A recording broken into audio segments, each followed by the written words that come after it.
Okay, Josh, thanks a lot. As we mentioned off the top of the newscast, one of the hardest hit areas today was Mobile, with a tornado touching down in downtown Mobile about 5 o'clock this evening. WSFA 12 News reporter Samuel King joining us now live with details on this developing story. And Sam, this one caught on tape today. And John, certainly made for some scary moments for the folks down there in Mobile. This video shot from a hotel in downtown Mobile you're about to see. The tornado actually moved through the Midtown area and moved north. Government Street and Dolphin Street areas saw the most damage. The Mobile Infirmary Hospital had some of its windows blown out, but there were no injuries there. Murphy High School, a historic high school in Mobile, saw damage, as did Trinity Episcopal Church. We stepped out and you could see it forming, doing its thing, and then it came behind the church.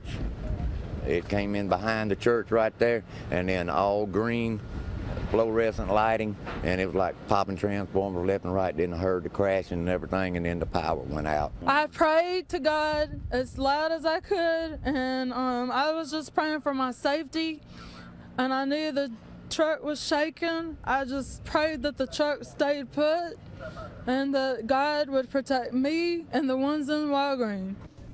Oh my God, look, that's a tornado. Oh wow. Oh, Jesus, look at that tornado.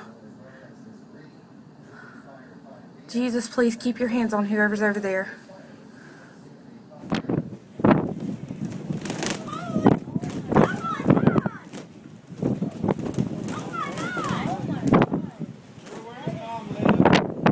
Where that tornado is.